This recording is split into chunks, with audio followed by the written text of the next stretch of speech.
Madame la maire de la ville de Genève, Mesdames et Messieurs, bienvenue, bonjour. Nous sommes très heureux de vous accueillir à cette cérémonie. C'est un grand plaisir pour le lancement officiel du site Vita Sumus, Nous sommes la vie, de Philippe Nicolet. Aujourd'hui, je dois dire que nous fêtons une œuvre d'un homme passionnant, passionné d'histoire, un curieux, un ouvert à toutes les cultures, un humaniste, un passeur de mémoire. L'œuvre de Philippe Nicolet, qui est présent. Je sais que sa modestie va en souffrir, mais je vous demande de l'applaudir très chaleureusement.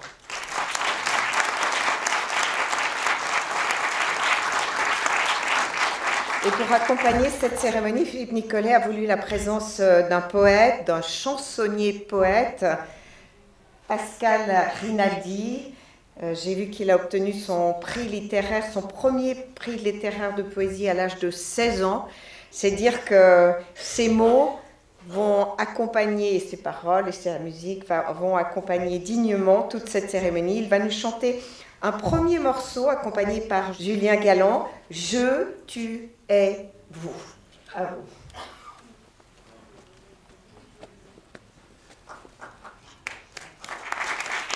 Bonsoir, merci. Et merci à Philippe Nicolet de nous avoir invités et puis pour toutes ces belles choses qu'il nous offre.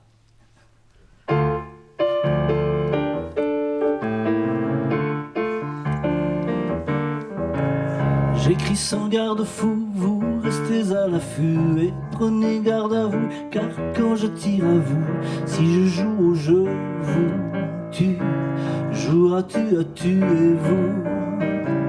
J'ai dit vous quand j'ai su qu'au premier rendez-vous, je serais sans dessus, dessous et face à vous. Candide, qu'en diras-tu? Voyez-vous ce qui se joue? À quoi s'attendre sans se méprendre? Comment se dire sans se réduire? Ce petit jeu entre nous, à la dérive à nouveau.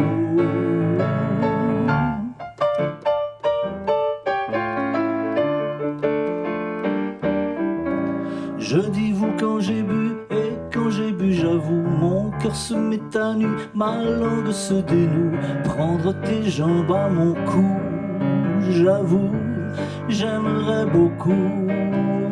Et si je vous tutoie, est-ce que moi aimez-vous? Est-ce que vous tuez moi pour quelques rimes en nous? Entre les lignes lis-tu le sens caché dessous? À quoi s'attendre sans se méprendre? Comment se dire sans se réduire? Ce petit jeu entre nous, à la dérive à nouveau. Comment s'éprendre mais sans se fendre? Comment séduire sans se réduire? S'il faut tirer le verrou, la vie ne vaut pas le coup.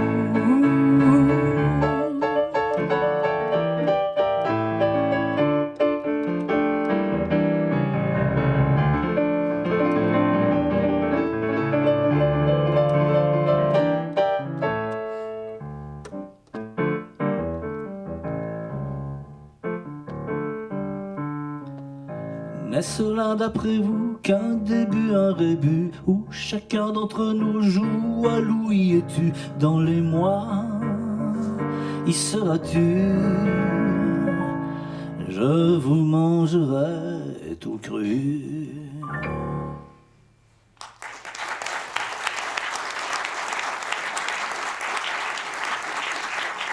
Vita Sumus est une collection, une œuvre, je l'ai dit, une collection de 350 portraits filmés en vidéo de personnalités qui, d'une manière ou d'une autre, ont toutes marqué le pays.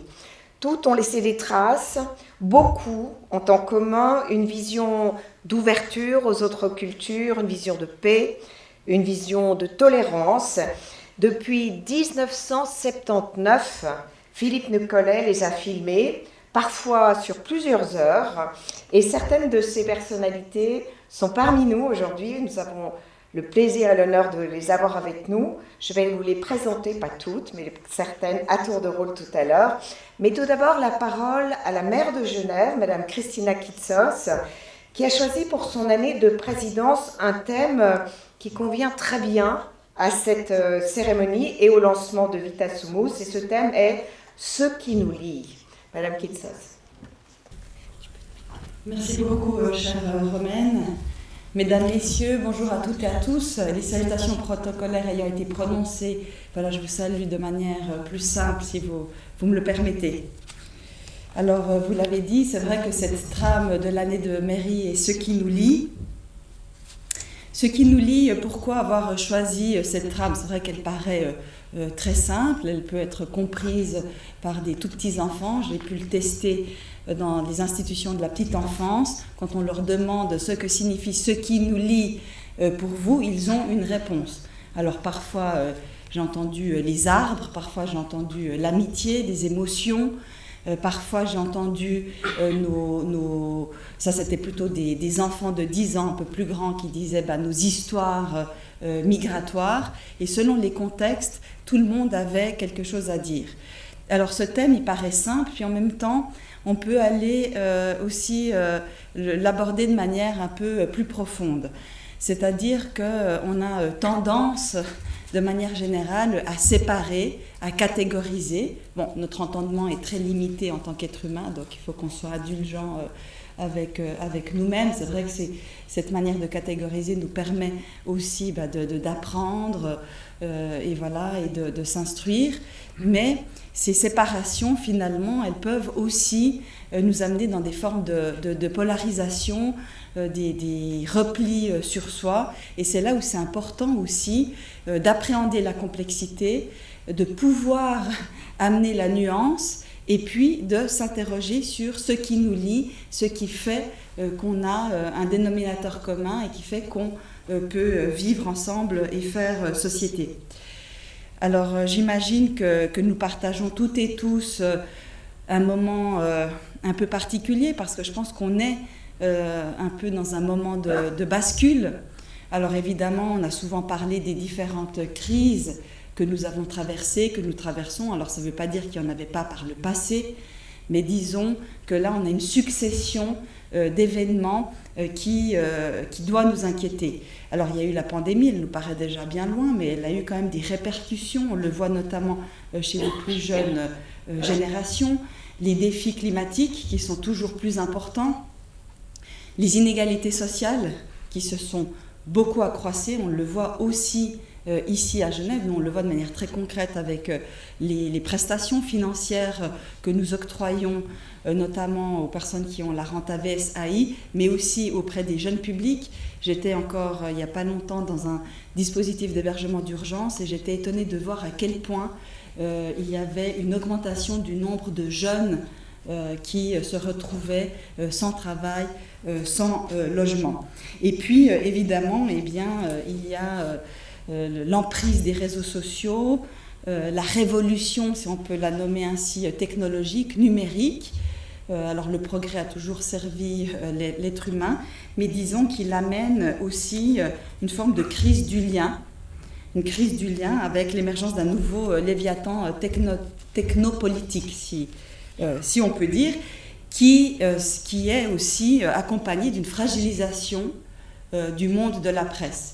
Et là où c'est très paradoxal, c'est que d'un côté, on va censurer des dessins de presse, par exemple, qui vont venir mettre le doigt sur des dérives du pouvoir ou qui vont montrer l'absurde, qui vont vouloir interpeller, interroger les citoyennes et les citoyens pour des intérêts économiques. Par exemple, on l'a vu encore récemment dans le Washington Post, ou à l'inverse, sous couvert de liberté d'expression, autoriser des discours haineux, de discrimination, d'appel à la haine, et là, sans aucune modération, sans aucun contrôle finalement de toutes ces formes de désinformation. Donc, quand on s'interroge chaque minute où est la vérité, on a du souci à se faire. Parce que finalement, les citoyennes et les citoyens que nous sommes, nous toutes et nous tous rassemblés ce matin, eh bien, on ne sait jamais si les éléments qui sont véhiculés, si les informations qui sont véhiculées sont vraies ou pas vraies. Et pour ceux et ceux qui ont lu Hannah Arendt, vous voyez à quoi ça renvoie. Alors, j'aimerais citer Jean Monnet. Nous sommes ici réunis autour de la fondation Jean Monnet, et je pense que là, il y a une pensée qui doit nous inspirer, qui doit nous élever dans ce contexte. Donc, je cite, il disait « Je me suis toujours concentré sur une même chose, faire travailler les hommes ensemble, leur montrer qu'au-delà de leurs divergences ou par-dessus les frontières, ils ont un intérêt commun. » Alors je pense que c'est exactement ça, c'est d'essayer de voir où est cet intérêt commun. Alors pour le trouver, il faut qu'on soit en capacité de débattre. Et pour débattre, il faut accepter une forme de mésentente, comme dirait Jacques Rancière, le philosophe. Or, on est un petit peu en circuit fermé. Et les technologies, les réseaux sociaux accentuent aussi ce phénomène, puisqu'on va se retrouver toujours un petit peu, par le biais des algorithmes, à échanger avec des personnes qui sont d'accord avec nous-mêmes, et sans se mettre d'accord sur un socle d'informations fiables, vérifiées, etc. Et donc là, je vois, moi en tout cas, un problème aussi par rapport à nos démocraties. Et c'est là où il faut qu'on travaille toutes et tous ensemble pour voir déjà comment assurer une information plurielle, indépendante, fiable, voilà, quel que soit le vecteur de communication, que ce soit sur les versions papier ou que ce soit sur le numérique, mais qu'on puisse garantir cela, je pense que c'est vraiment fondamental. Et puis comment est-ce qu'on peut faire pour travailler sur la question de l'augmentation des inégalités sociales, de trouver un langage commun qui permette de reconnaître les épreuves de vie que les gens traversent sur le plan individuel, mais de pouvoir aussi au niveau collectif amener des prestations, mais aussi un discours qui fait que notre contrat social est bel et bien vivant. Et je pense que, comme le disait Cynthia Fleury, qu'on a pu accueillir ici à Genève l'année passée, cette philosophe et psychanalyste, qui disait que pour elle, il y avait quand même 3 socles sur lesquels on devait se reposer. Ces 3 socles, c'était l'éducation, la formation. Alors quand on s'attaque aux universités, quand on s'attaque au savoir, quand on s'attaque à l'éducation, on a évidemment du souci à se faire. Le deuxième socle, c'était la culture comme trait d'union essentiel dans nos démocraties. Et puis le troisième point, le soin au sens large, prendre soin. Et puis avec ces 3 socles-là, c'est ce qui nous permet aussi de redonner du pouvoir d'agir aux personnes, c'est-à-dire pour qu'elles puissent s'engager, pour qu'elles puissent faire preuve de créativité, et puis qu'elles puissent aussi trouver le courage individuel et collectif de jouer un rôle, quelle que soit leur fonction, quel que soit leur vécu.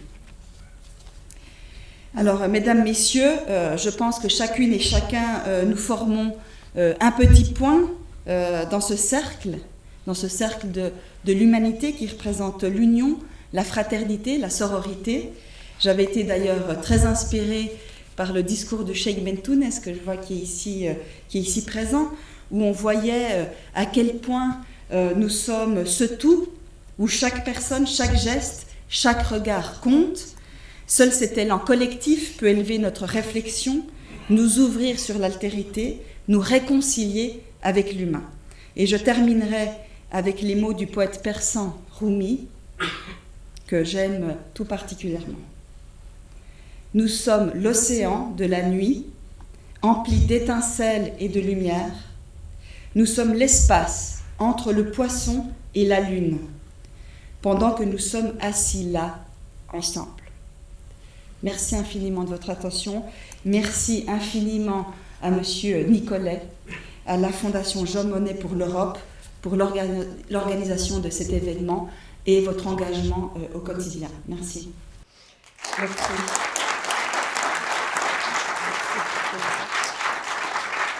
Merci, Christina Kitsos. Et je vais passer maintenant la parole à quelques-unes de ces personnalités que l'on va retrouver sur le site de Vitasumos, aux côtés de Jenny Humberdro, Edmond Kaiser, Bertil Galland, Ella Maillard. Il y en a tellement, je renonce à toutes les citer. Je vais commencer par rappeler Michel Mayor. Michel Mayor, prix Nobel de physique en 2019, découvreur de ces exoplanètes qui nous font rêver et qui aussi nous ramènent à notre vraie dimension. Je vous passe la parole pour quelques mots. Merci beaucoup. D'abord, je suis content d'être là et de reconnaître des tas de têtes ici parmi nous. Dans toutes les fêtes, il y a une mauvaise feuille. Alors, quand on parle de ce qui nous lie, on entend justement l'aspect positif de cette phrase. Alors, hélas, je vais aussi prendre un autre aspect qui a émergé au cours des dernières décennies, bien qu'il était connu des scientifiques depuis bien plus longtemps. C'est le fait la Terre, on la partage tous, c'est elle, on la vit. Et comme dit, en particulier, l'atmosphère, eh bien, elle est commune à tout le monde. Et actuellement, l'homme est en train de faire des bêtises dans ce domaine-là. Certains nient l'importance de l'homme dans cette évolution du climat.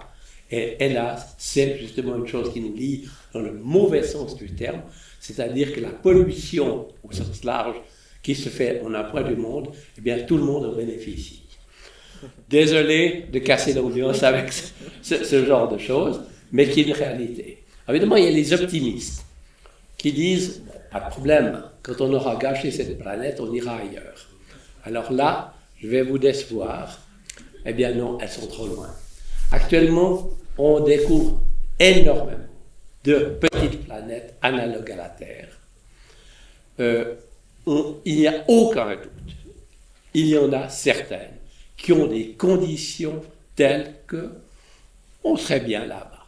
On ne les a pas vraiment caractérisées. Imaginez qu'on en trouve une dans notre voisinage. Dans notre voisinage, c'est disons 30 années-lumière. Voilà. Mais à l'échelle de la galaxie, c'est tout près, comme ça. Imaginons qu'on en trouve une.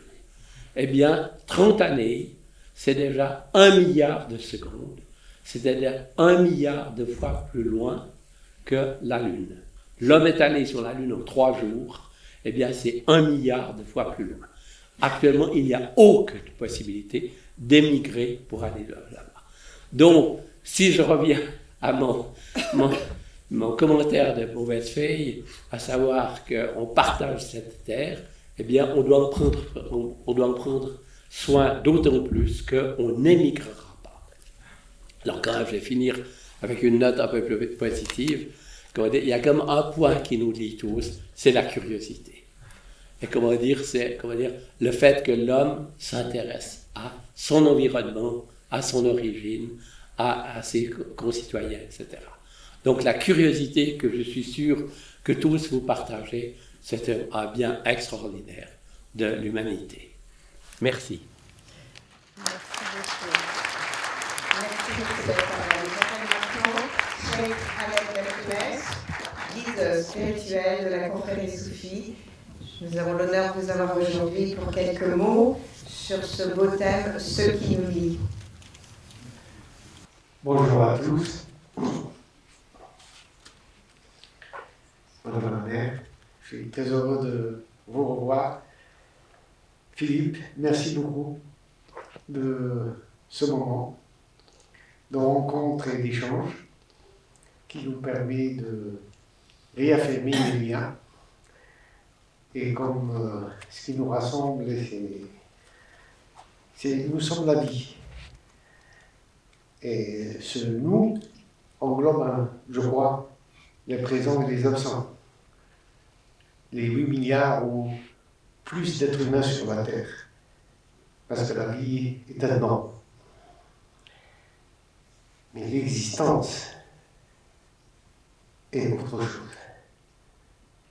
Si nous avons tous reçu la vie sans l'avoir demandé, aucun de nous n'a choisi sa mère ou son père, nous avons l'existence, la responsabilité de ce don qu'est la vie. Qu'est-ce que nous allons en faire, si ce n'est de renforcer les liens entre nous et de faire en sorte que notre bref passage sur cette terre nous conduit à nous connaître. Et pour nous connaître, il faut un miroir. Et le miroir sur l'autre. C'est à travers l'autre, qu'il soit homme ou femme, qu'un individu peut se découvrir, contempler, aimer, travailler, imaginer, construire. C'est toujours par rapport à l'ensemble de ce nous. Alors que nous sommes aujourd'hui plutôt amenés vers des comportements et une civilisation du jeu moi, vers un égoïsme et un enfermement de plus en plus, à la fois intérieur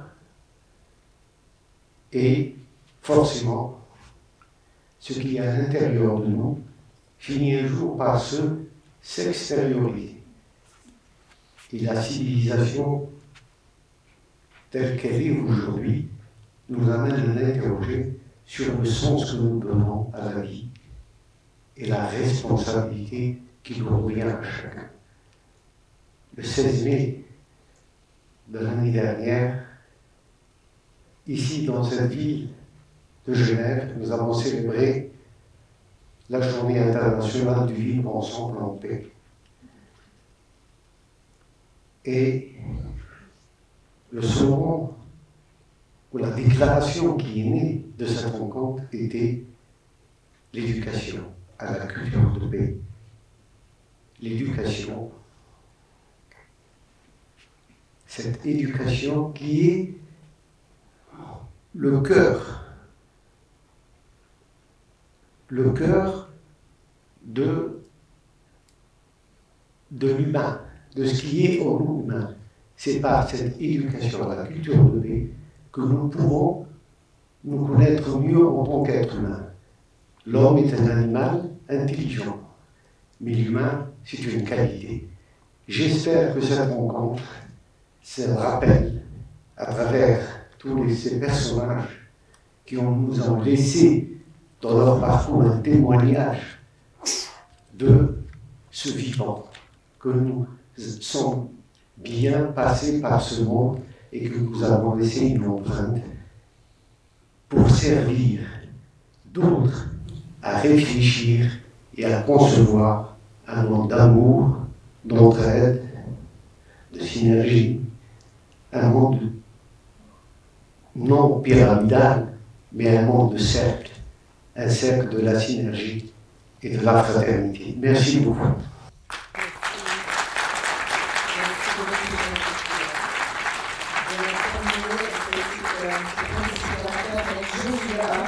Carvalho, magnifique peintre genevois, qui est là d'ailleurs avec une de ses œuvres qu'on peut voir sur cette chaise.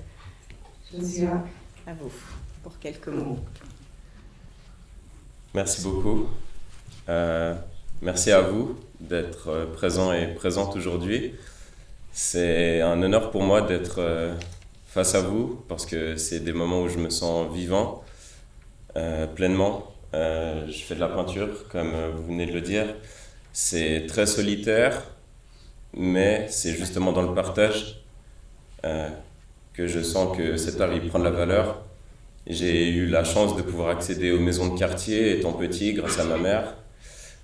J'ai pu toucher la matière, la céramique, la poterie, le dessin, toutes choses diverses où il y avait justement ce partage avec les personnes présentes dans ces espaces-là. J'ai la chance de pouvoir travailler au Théâtre de la Comédie, où j'ai la chance de pouvoir découvrir des pièces, des performances grâce à des metteurs, des metteuses en scène, grâce aux comédiens qui sont sur scène, dans ces moments où l'espace et le temps se mélangent et on est tous là ensemble pour partager ces moments-là. C'est des grands moments d'apprentissage. Je suis très jeune, j'ai encore 28 ans, j'ai encore plein de choses à vivre et à partager. Et c'est grâce à l'art que j'ai la possibilité de pouvoir m'exprimer de pouvoir justement partager des émotions, des choses qui sont parfois difficiles à partager à travers la parole ou à travers l'écriture. Pour moi, c'est un médium qui me permet de libérer quelque chose qui me permet d'être partagé par la suite aux personnes qui m'entourent. Aujourd'hui, je suis prêt à recevoir, j'ouvre grand les bras à tout ce qui vient à moi. J'ai pu être renfermé parfois sur moi-même dans des périodes difficiles, mais l'ouverture, c'est ce qui permet voilà, de se sentir vivant et de pouvoir partager mon patrimoine culturel. La culture, c'est pour moi quelque chose de très important, de nécessaire. Je le remarque à travers mon travail. Je travaille également au parascolaire avec les enfants qui m'en apprennent énormément sur moi-même comme sur mon environnement. J'essaye de pouvoir partager justement ces activités pour leur laisser aussi un moyen d'expression. Comme on en parlait, comme Madame Kitsos en parlait tout à l'heure par rapport au téléphone, on est très renfermé sur soi-même face à ces écrans. Et pour moi, c'est des partages qui sont très superficiels. Et en voyant déjà des enfants d'un très jeune âge renfermés sur eux à travers ces écrans, ça m'attriste. Et de pouvoir créer des cercles, des espaces pour que ces enfants puissent s'exprimer de façon libre, pour moi, c'est quelque chose qui n'a pas de prix. Et c'est surtout dans la culture que je souhaite pouvoir amener quelque chose, la nature également. Je suis une personne qui adore la nature, la montagne, la mer. Grâce à ma mère, j'ai pu comprendre ce qu'étaient les vagues, pouvoir sauter dedans et ressentir le bienfait que ça pouvait m'apporter au quotidien. J'adore la nature, Genève, on a de la chance pour ça. On arrive quand même à préserver des espaces de nature où on peut se retrouver, se reconnecter avec autre chose que son ego, mais avec quelque chose de plus grand. Et voilà, en tout cas, je vous remercie vraiment toutes et tous d'être présents aujourd'hui. Et voilà, que la vie continue. Merci à vous. Merci. Merci, Jean-Luc. Alors, le 13 octobre 1979, Philippe Nicolet déclarait devant sa première caméra vidéo, tenue par son épouse, « Aujourd'hui, pour nous, commence une nouvelle vie, la vie vidéo. Nous allons filmer des gens, être témoins des faits qui se passent autour de nous. » Aujourd'hui, en 2025, il y a plus de 350 interviews que vous allez pouvoir retrouver sur le site Vita Sumus. On va voir tout de suite quelques extraits. Évidemment, ce ne sont que des extraits d'une très grande œuvre. Une partie a été réalisée pour la Fondation Jean Monnet, avec qui Philippe Nicolet collabore depuis près de 25 ans. À la fin de cette première série de projections, on va retrouver encore Pascal Rinaldi avec bonheur. Alors je vous propose de regarder.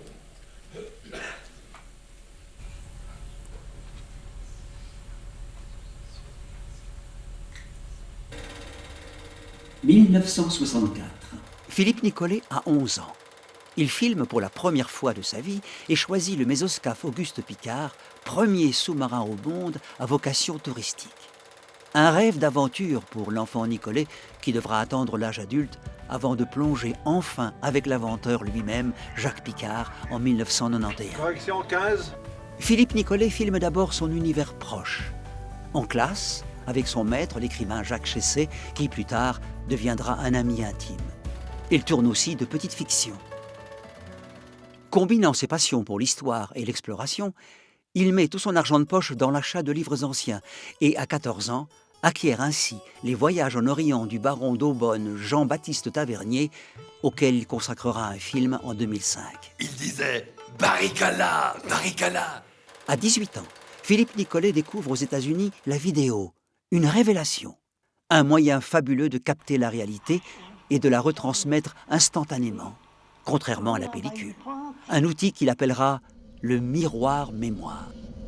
Ah, si l'on pouvait entendre la voix des pharaons, les musiques de l'Antiquité, les paroles de Socrate. Rêvant de cela, Philippe Nicolet pense aux générations à venir et au potentiel patrimonial de la vidéo. Il attend impatiemment qu'arrivent sur le marché les premières caméras vidéo d'amateurs et il s'empare de ce nouvel outil, décidé à être témoin de son temps. Aujourd'hui, c'est le 13 octobre 1979. Chloro et moi, nous sommes absolument fous de joie parce que nous sommes allés chercher cette vidéo que voilà. Et nous allons commencer maintenant une nouvelle vie, pour nous la vie vidéo. C'est-à-dire que nous allons filmer des gens, être témoins de faits qui se passeront autour de nous. Octobre 1979, c'est le moment des élections fédérales. Et Philippe Nicollet entame son grand projet en invitant chez lui un représentant de chaque courant politique afin de capter la diversité des idées. C'est une pierre dans le jardin helvétique. N'oubliez pas que ce jardin est de dimension très réduite et que le moindre caillou s'y voit un peu. Mais là, très nettement, on a exagéré. La démocratie, elle n'existe pas par incantation populaire. Pendant qu'il est encore temps, Philippe Nicollet rencontre des centenaires, derniers témoins du 19e siècle, dont l'un, né en 1879, avait été conducteur de diligence. J'ai voulu lui prendre les rênes, elle m'a fiché un coup de coude. Moi, j'ai sauté dans la voiture. Il ira voir aussi Jeanne Calment, qui a connu Van Gogh. Il était brûlé par l'alcool. Nicollet interviewe aussi des acteurs témoins des grands déchirements de l'histoire. Mon mari a rencontré Lénine plusieurs fois lors des séances de l'exécutif. Mon père était le seul des souverains de la Première Guerre mondiale qui a été la plupart du temps au front. Hitler commençait avec un rapport qu'il me faisait. Alors Hitler me racontait que cette armée sera prête à attaquer dans la direction de Stalingrad. Quel est, selon vous, l'apport réel de Jean Monnet à l'Europe? Premier rapport, il a imaginé les formules et les propositions. Il a l'intuition que l'Europe sera marginalisée par l'histoire si elle n'unifie pas ses forces. Wie es genannt hat, Vereinigte Staaten von Europa zu errichten. Capter l'instant et le préserver pour l'avenir. C'est l'idée constante de Philippe Nicollet. Il filme ainsi un tour en voiture à Lausanne en temps réel, un jour de novembre 1981. Au-delà de son monde proche, il nous emmène dans une 50aine de pays.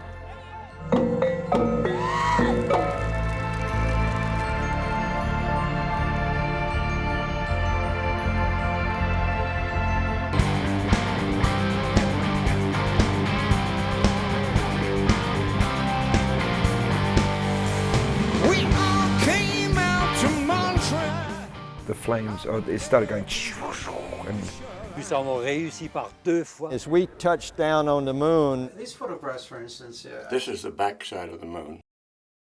Au départ, la danse, c'est parce que vous sentiez chétif et que vous aviez envie de renforcer votre corps. J'ai fait de la danse par hasard.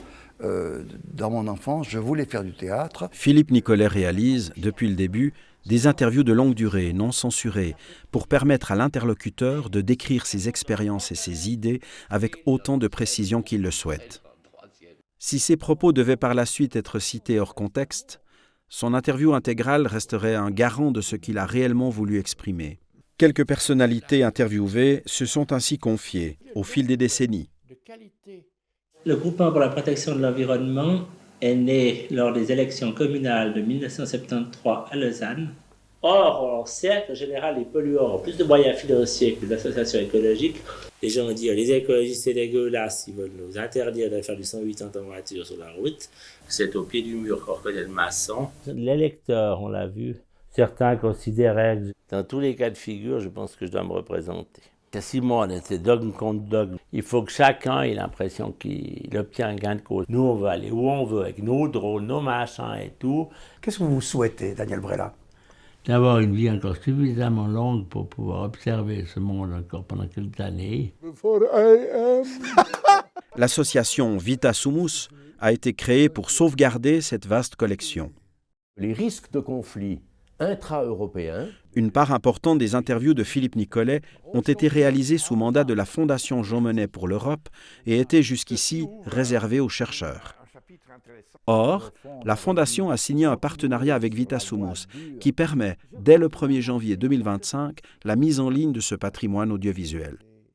Des centaines d'heures d'entretien vont être désormais accessibles au tout public sur le site vitasumus.ch, un site dédié aux êtres qui créent, qui explorent notre univers et qui, dans la magie du miroir mémoire, nous parleront longtemps encore. Hey man, that's a nice shirt. Comme ailleurs, l'enfant est otage. Appelez-moi Ella, madame me fait froid dans le dos. Entièrement propulsé par les forces de la nature. D'ailleurs, vous voyez, ma peau est délicieuse, n'est-ce pas, mesdames? Allez voir.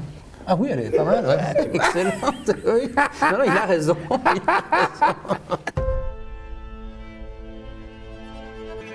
Lausanne, dès les débuts, a été un témoin privilégié de la construction de cette Europe. En 1956, Jean Monnet choisit Lausanne pour y placer le siège de la gestion du Comité d'action pour les États-Unis d'Europe. Les États-Unis d'Europe, une utopie, mais un homme, dès le début, soutient cette grande idée, c'est vous, professeur Henry Ribbon, à qui, en 1957, est confiée la tâche de gérer cette nouvelle association, avec des signatures prestigieuses, celles du futur chancelier allemand Kissinger, mais également la vôtre.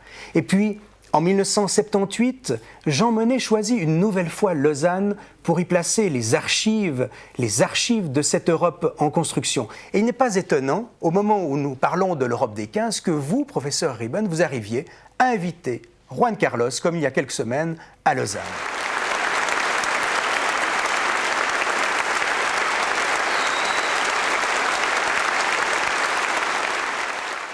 Ma position n'a pas changé depuis 1950.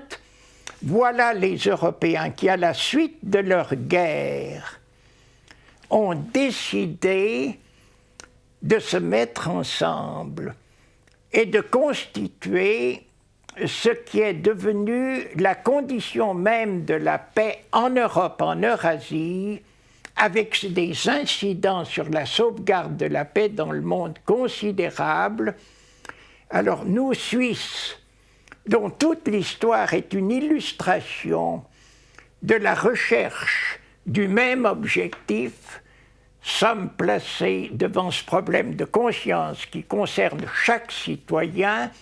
Est-ce que nous marchons avec cela ou est-ce que nous restons à l'écart? Le rôle de la Fondation est de créer cette mémoire et de créer autour de cette mémoire un outil de travail à disposition des décideurs et des chercheurs et de tous les milieux intéressés, de gérer en Suisse un bien commun éminemment européen. Pourtant, vous êtes né dans un petit village à Épalinges, loin de ces préoccupations, puisque vous n'étiez pas de famille de diplomates ou de philosophes. Comment était Épalinges à cette époque? Épalinges était un village purement paysan. Une vie que vous avez d'ailleurs connue de près, puisque vous êtes fils de paysan, né en 1921. Vous avez donc travaillé la terre avec vos parents. Travailler la terre, c'est beaucoup dire. J'ai aidé au champ et j'ai appris à aimer la terre et la nature. La nature, les champs, les animaux, et c'est resté un des grands plaisirs de ma vie. En 1998, le professeur Ribbon me propose de créer des vidéoportraits pour la Fondation Jean Monnet, parallèlement à ceux que nous continuons de tourner. La première invitée était Suzette Sandeau, professeure de droit et conseillère nationale libérale. J'ai envie toujours de dire, je suis née dans une famille où, au fond, on a créé du bonheur constamment. On a créé de l'affection, on a créé des rapports de confiance, on a créé l'estime réciproque. Nous ne sommes pas toujours très expansifs, alors pour cacher une forme de sensibilité, nous sommes taquins, mais ça recouvre toujours une très très très très grande affection. Moi, un de mes souvenirs patriotiques, c'est évidemment le rapport avec le général Guisan, parce que nous avons très souvent eu le plaisir de prendre le général Guisan en voiture quand il y avait, après la guerre évidemment, des cérémonies au château de Chillon. Mon père, étant officier instructeur à Lausanne, ne se trouvait donc pas très loin de Puyi où habitait le général Guisan, et il a été très souvent chargé de conduire le général Guisan à l'une ou l'autre de ces cérémonies. Et par conséquent, j'étais dans la voiture, et il y avait le général Guisan, et puis on parlait, et puis des fois je le trouvais dans le même trolleybus. Et puis il avait la gentillesse de faire croire en tout cas qu'il me reconnaissait, et moi j'avais un sourire qui faisait le tour de la tête quand il montait dans le bus, et je disais « Bonjour mon général, vous pensez bien ?» Les deux fonctions de l'Union européenne, une fonction intra-européenne, qui était la première à laquelle on a pensé après la Deuxième Guerre mondiale, la Seconde Guerre mondiale, en disant il ne faut plus de guerre entre ces pays. Donc une fonction vraiment pacificatrice par rapport aux grands pays, je dis fauteurs de guerre, mais là encore, je mets entre guillemets, parce que c'est une désignation d'histoire, ce n'est pas un jugement de valeur. On sait bien que si on était un grand pays, on serait peut-être aussi fauteur de guerre. Je crois qu'il faut quand même voir les choses en face. Donc cet aspect-là impliquait évidemment que l'on crée quelque chose entre tous ces pays. Puis il y a l'autre aspect, l'aspect bloc économique à l'égard des autres blocs. Et là, c'est un problème de relation entre les États qui font partie de ce bloc économique qui est très différent.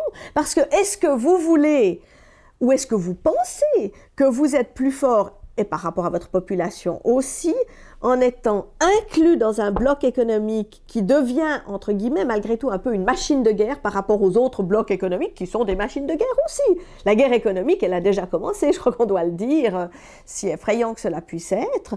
Dans ces conditions, la question se pose de savoir si vous avez intérêt pour votre population et par rapport à cette guerre des blocs économiques, à faire partie du bloc ou ne pas en faire partie.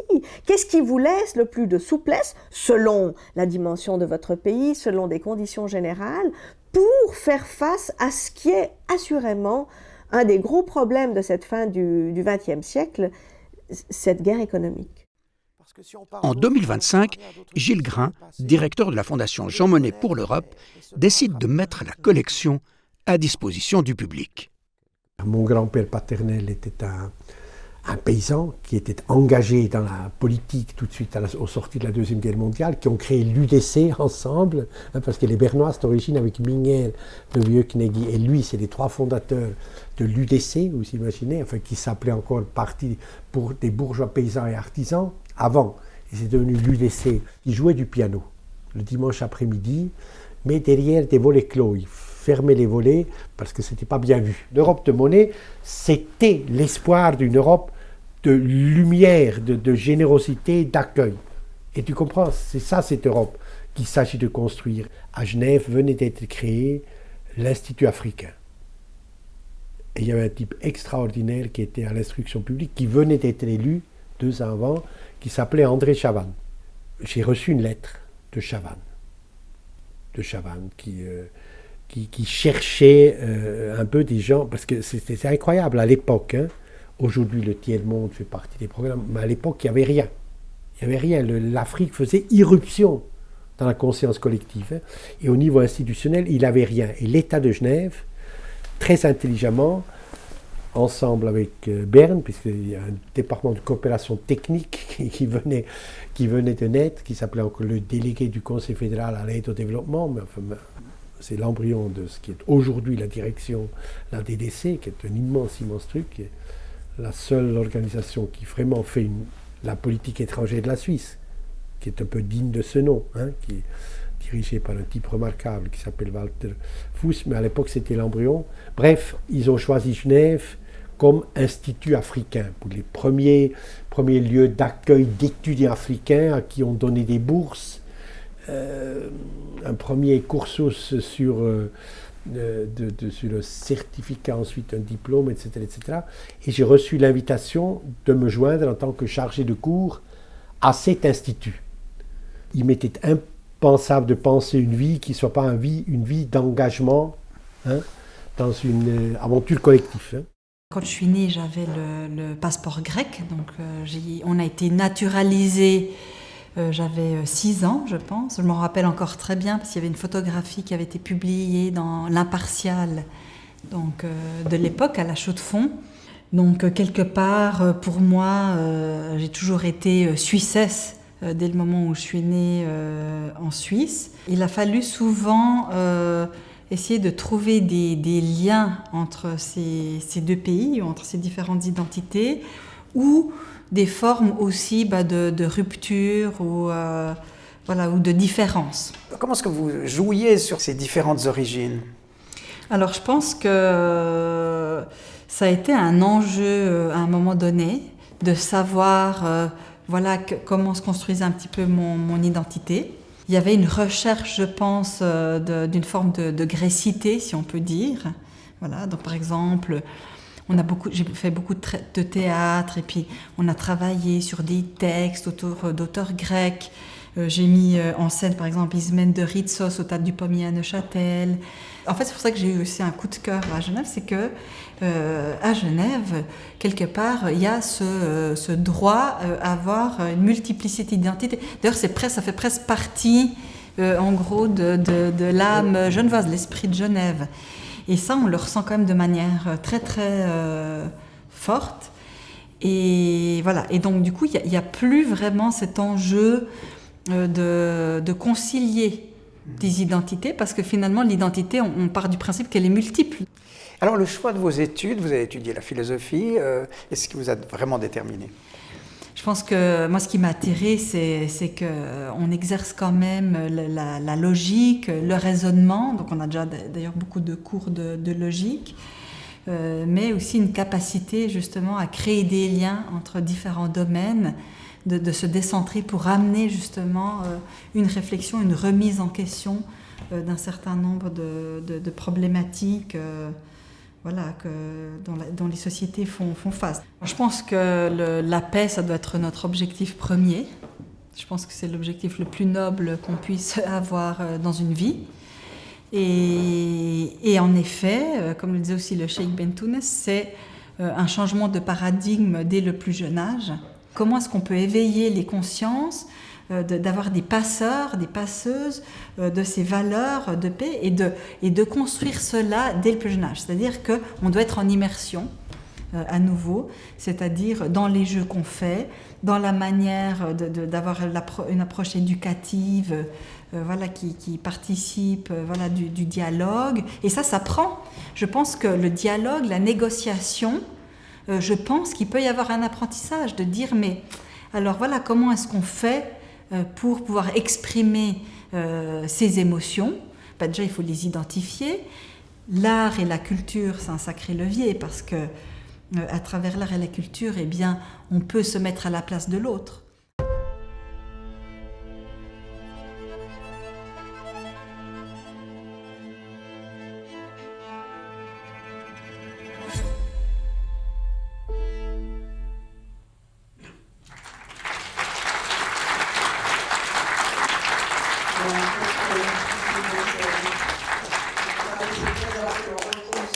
Sur le site, et puis maintenant, à nouveau, Pascal l'a dit, le titre « Ton Christ est juif » et vous êtes accompagné d'Alma Michaev.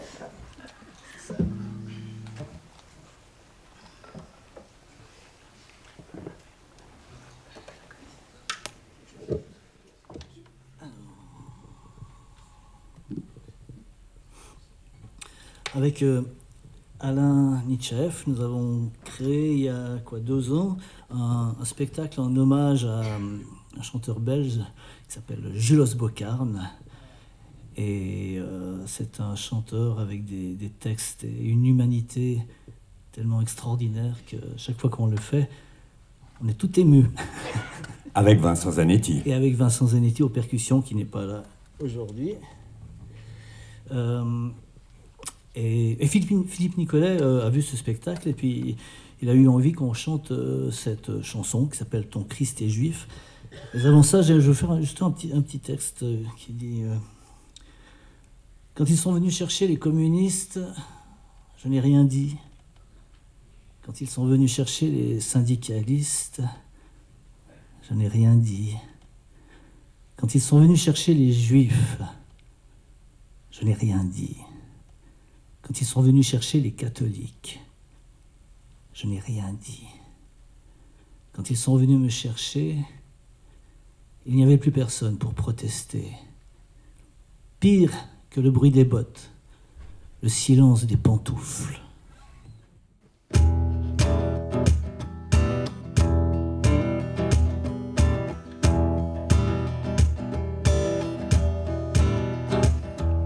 Ton Christ est juif, ta voiture est japonaise, ton couscous est algérien, ta démocratie est grecque, ton café est brésilien, ton Chianti est italien et tu reproches à ton voisin d'être un étranger. Ta montre est suisse, ta chemise est italienne, ta radio est coréenne, tes vacances sont tunisiennes, tes chiffres sont arabes, ton écriture est latine et tu reproches à ton voisin d'être un étranger.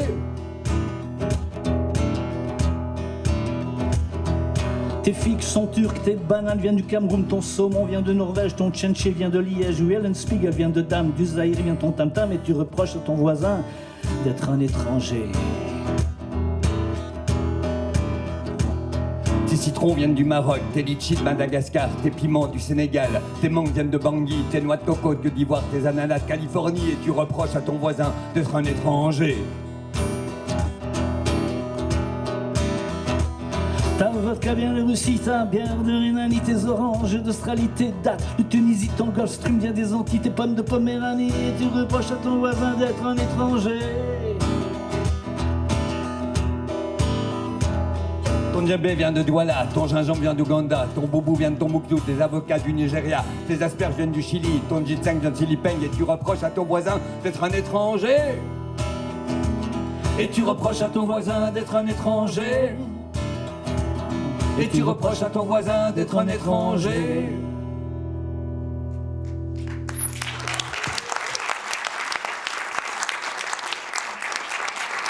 Merci à Julos et à Philippe Nicolet. Merci Julos et merci à Philippe Nicolet.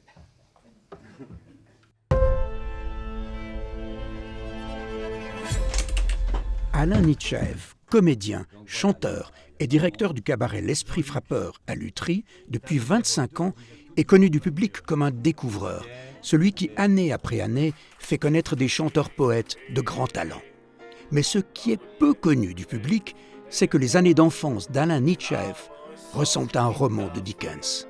Quand on était tout bébé, ma sœur et moi, à un moment donné, on m'a raconté ça par la suite, en tout cas, c'est que ma mère, à un moment donné, sachant plus quoi faire de nous, enfin, parce qu'elle voulait pas nous garder, quoi. Donc elle nous avait mis carrément sur le balcon, à l'extérieur, en plein hiver, les deux landaux sur le balcon pour qu'on disparaisse, quoi. Et ça c'est un exemple. Un autre exemple aussi, c'est que quelques années plus tard, on doit avoir, j'imagine, 3-4 ans, au bord de la mer du Nord, en Belgique, où je me suis retrouvé avec ma sœur, quand on était vraiment tout petit. Ma mère et puis mon père aussi, j'imagine, voulant se débarrasser de nous, nous déposent devant une église. Et puis on se retrouve recueillis par un prêtre ou par des sœurs, je ne sais plus trop quoi, qui nous envoient comme ça au bord de la mer. Et on est retrouvés par nos grands-parents 1 ou 2 mois plus tard, je pense, qui nous ramènent à la maison. Tu n'as plus rien à lui offrir, pas même un sourire, un instant d'attention. Donc je suis né de mère italienne et de père italien de 3e génération. Et ma mère est arrivée en Suisse à l'âge de 15 ans. Et en fait, elle m'a jamais parlé italien. Parce qu'à cette époque, les Italiens n'étaient pas très bien vus. C'était des immigrés. Et puis, elle avait honte de se faire traiter de macaroni. Mon père était à la base cordonnier, mon grand-père était cordonnier, mon arrière-grand-père était cordonnier. Ils sont arrivés en Suisse en tant que cordonniers. Voilà, et donc j'ai baigné dans l'univers de la chaussure. J'étais en balade au-dessus de d'Herborance, là sur le chemin qui mène au Sanetch. Puis je me suis arrêté là pendant 1 heure, juste assis sur un caillou et à regarder dans le vide, chose que je fais facilement. J'ai l'impression des fois de ne pas voir vraiment les choses, puis de voir à travers et d'être ailleurs. Mais tout d'un coup d'être absorbé, aspiré par tout. Puis le sentiment de faire partie du tout, quoi. Et c'était tellement bon. Je vais bien, je cultive ma mélancolie et ça me va bien. Parce que j'aime la mélancolie, ça me et j'en ai besoin pour créer, quoi. The sun came through the window of the music store and lit up this object hanging on the wall, and I thought, oh, a shiny thing there. I wonder what that does, you know. And I don't know why, I just said, I'll take the flute.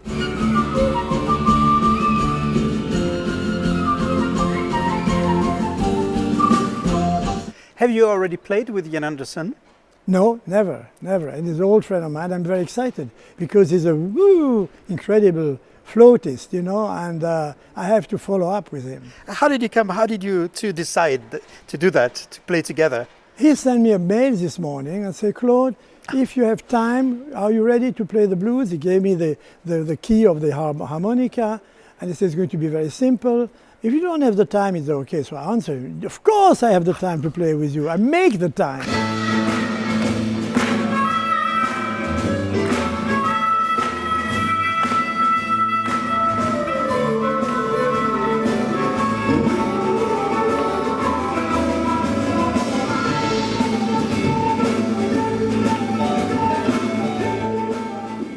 Ma mère est suisse, mon père est sénégalais.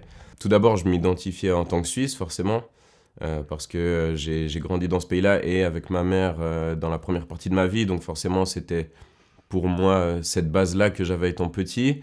J'ai compris que j'avais le mélange parce que ma peau me le fait savoir tous les jours.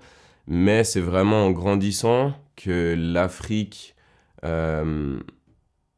m'a d'une certaine façon, on va dire, appelé, où je me suis beaucoup plus posé la question justement de cette identité. Est-ce que le patrimoine africain, vos origines aussi suisses mais aussi africaines, est-ce que ça joue un rôle dans votre inspiration aujourd'hui? Alors aujourd'hui, beaucoup. Je me lançais dans la peinture sans forcément avoir une idée très précise de ce que je voulais faire. Donc en fait, j'ai ouvert une sorte de porte, comme si j'étais dans une bulle où je laissais vraiment les choses sortir de façon très instinctive. Et pour moi, ce qui finalement est ressorti sur mes tableaux, c'est justement une recherche mais beaucoup plus profonde à l'intérieur de moi, où justement mes origines ressortent, que ce soit à travers les couleurs, que ce soit à travers certains traits. Ça s'est exprimé de façon très naturelle et intuitive. Donc sans vraiment le vouloir, au final, c'est ce que j'allais chercher à l'intérieur de moi pour aussi apprendre à me connaître. Dans le cadre de mon travail, où je travaille à la Comédie de Genève, il y a les artistes qui ont la possibilité de pouvoir proposer des ateliers une fois par mois. J'ai eu l'occasion justement de pouvoir transmettre ce que moi j'avais appris avec la peinture, alors n'étant pas passé par la case école. Pour moi, ce que je pouvais partager, c'était peut-être la liberté que j'ai essayé de trouver à travers la peinture, c'est-à-dire leur donner des outils, un pinceau, de la couleur, mais que chaque enfant puisse développer ou aller chercher quelque chose à l'intérieur de lui et l'exprimer de la façon dont il le veut dans une sorte de recherche. Donc forcément, c'était aussi ce partage et de créer un espace où il y avait justement cette ouverture.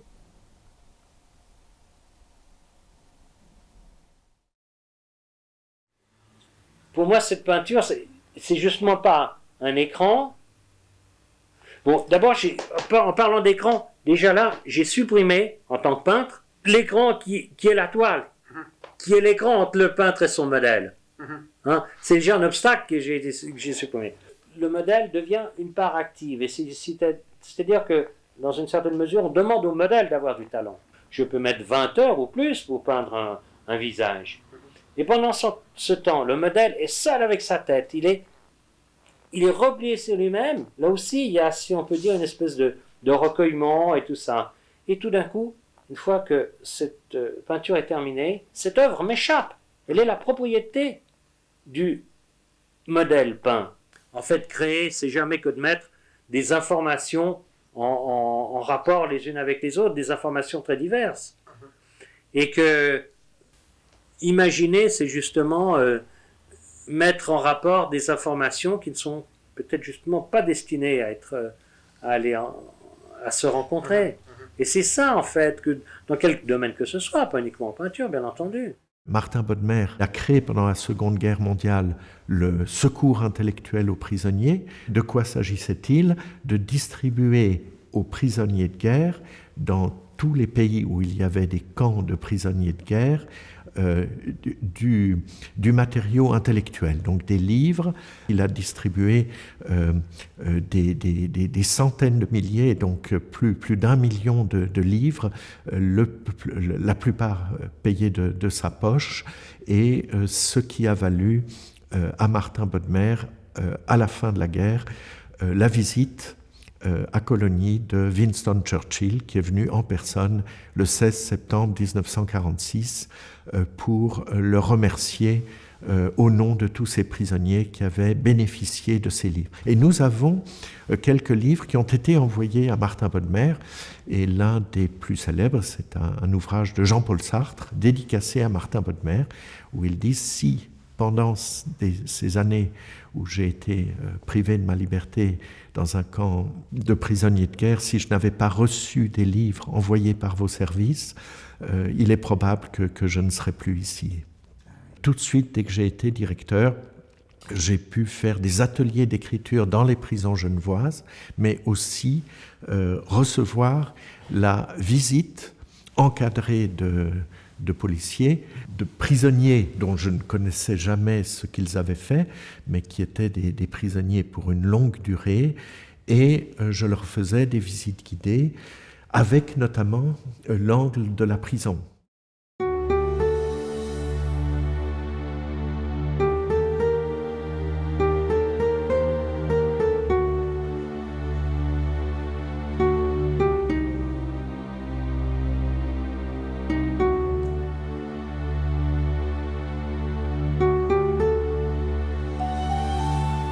Quel est pour vous ce que vous aimeriez léguer de plus important? Ce serait que l'homme possède cette possibilité de discuter d'abord. Si dans la discussion il y a une thèse, qu'il la prend et se met contre l'antithèse de vous, et que vous travaillez jusqu'à ce que vous avez une synthèse, et cette synthèse doit apparaître comme la paix remplie de toutes les grandes questions que nous avons devant nous. L'homme peut s'enrichir avec toutes les possibilités de la paix, toutes les journées, tous les matins que vous ouvrez les yeux, vous voyez ça, les arbres, les prés, le ciel, tout vous donne une volonté de vivre à l'éternité. Prenons l'image d'une forêt saine. Elle a plusieurs essences. Et c'est ça ce qui fait sa force et sa beauté. Telle l'humanité. La diversité des cultures, la diversité des langues, la diversité des religions, des traditions. C'est cette diversité qui est la beauté de notre humanité. Quand on parle de paix intérieure, on parle de paix avec l'autre, le voisin, la famille, le couple, le citoyen, et plus que ça, c'est la paix avec les créatures, c'est-à-dire regarder que son regard, sa pensée, ses actions soient réfléchis, pensés avec la paix. Comment faire pour faire de votre adversaire un associé, quelqu'un qui accepte de s'associer à votre projet de vie? Et ça, c'est une vision qui va transformer, parce qu'on cherche toujours comment rétablir les liens. Comment faire pour que l'adversité ne vienne pas casser, rompre et détruire par tout simplement un ego exacerbé, dominateur, et qui ne pense qu'à l'avoir au lieu d'être. Le Cambodge, j'ai été pris d'une amitié, je dirais, suisse pour le Cambodge, car il essayait de rester neutre là au milieu. Le problème de Sihanouk, c'est qu'il était voisin du Vietnam où la guerre s'intensifiait et qu'il voulait à tout prix essayer de maintenir le Cambodge en dehors du conflit. Et il y est parvenu pendant aussi longtemps, jusqu'au moment où un putsch soutenu par les Américains, celui du général Lon Nol, l'a privé du pouvoir. Et cette intention de rester neutre, de préserver un pays intouché à côté d'un conflit, je dirais qu'un Suisse peut très bien le comprendre. À ce moment-là, il y avait une véritable campagne de presse contre le Cambodge dans la presse américaine, et j'ai pris l'exemple d'articles parus, je ne me rappelle plus si c'est dans Newsweek ou dans Time, qui faisaient une description complètement fausse de la situation au Cambodge. Et alors j'ai fait une fois un article où j'ai pris un reportage soi-disant sérieux, un grand article sur la situation au Cambodge dans un des news magazines américains, et j'ai pris les points de fait les uns après les autres. Vraiment une sorte d'analyse en disant « ils affirment ceci » et j'ai vu cela, ils disent ceci, j'ai été sur place et c'est faux, etc. etc. Donc j'ai montré au fond par une analyse très précise la mécanique de la désinformation.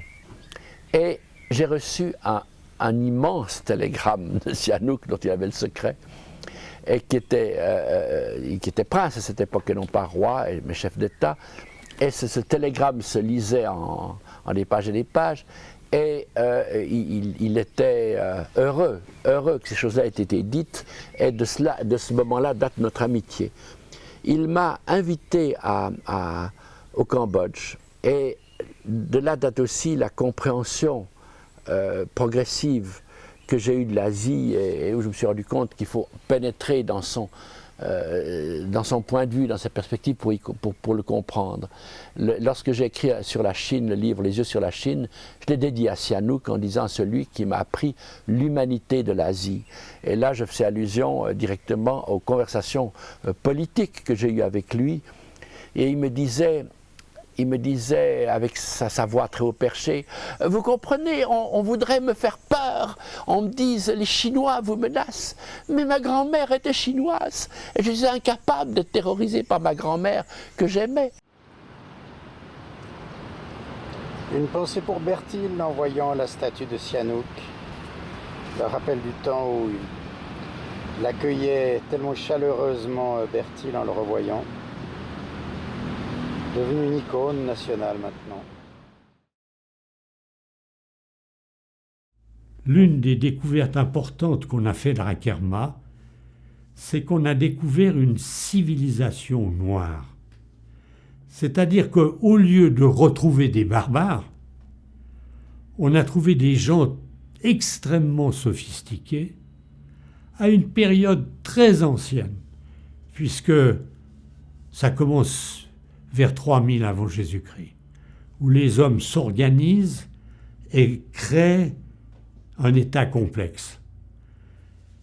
Et au fond, on est aux origines d'un continent qui mérite mieux. Si on peut comprendre l'homme vivant au travers de l'homme mort, on doit essayer de l'aimer. Et effectivement, j'aime mon prochain. J'aime beaucoup mon prochain. Et j'essaye d'avoir une vie digne de ce nom.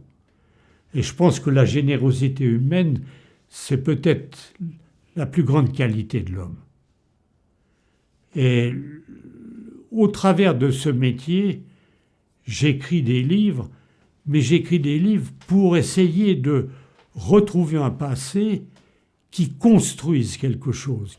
Alors, c'est une pierre bien petite dans un monde immense, mais j'essaye de la rouler un peu.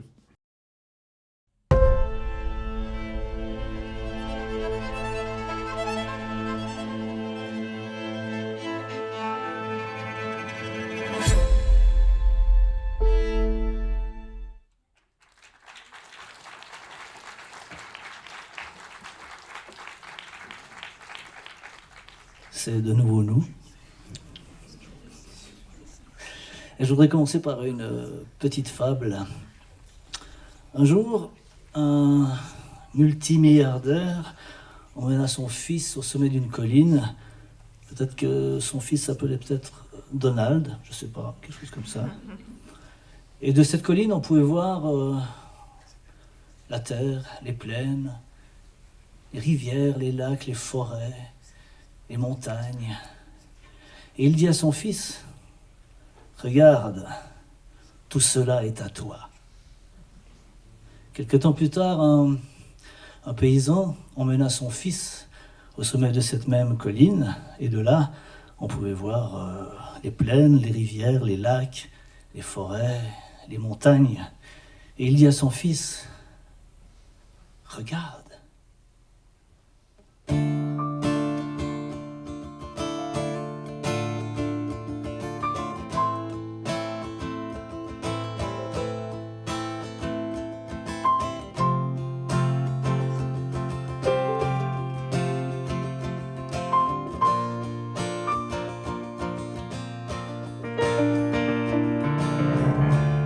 Regarde mon enfant, regarde, la terre est une coquille de noix.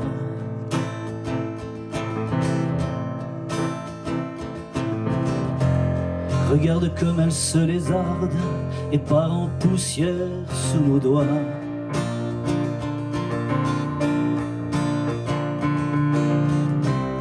Regarde mon enfant, regarde, avons-nous eu vraiment le choix?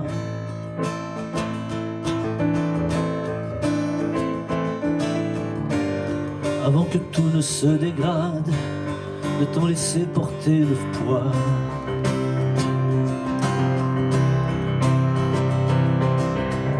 Prends garde, mon enfant, prends garde, ne te trompe pas de combat.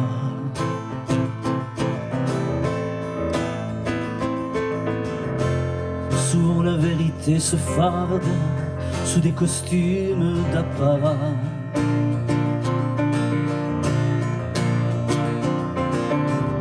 Prends garde, mon enfant, prends garde, c'est bien plus compliqué que ça.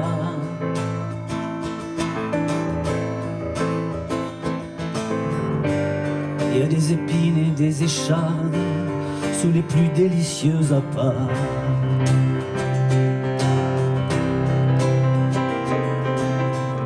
Ne tarde, mon enfant, ne tarde pas, car c'est à toi, même au milieu de la panade, de reconstruire sur nos gravats, avant que tout ne se dégrade, et même avec 3 bouts de bois. Ne tarde pas, car il me tarde de voir ce que tu en feras.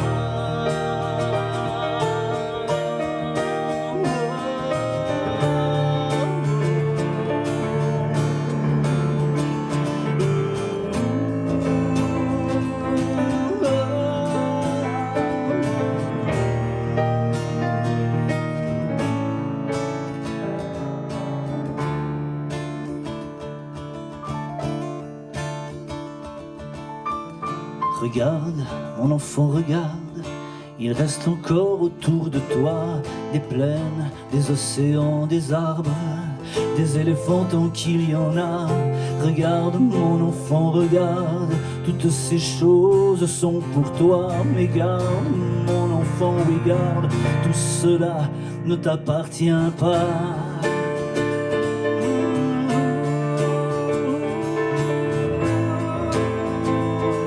Regarde les plaines, les océans, les arbres, les éléphants tant qu'il y en a. Tout cela ne t'appartient pas.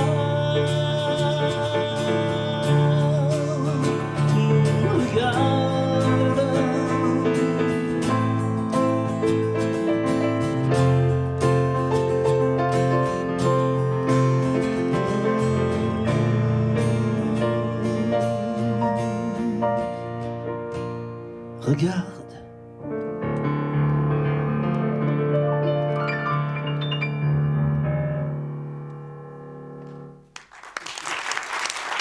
Merci beaucoup, Julien Galland.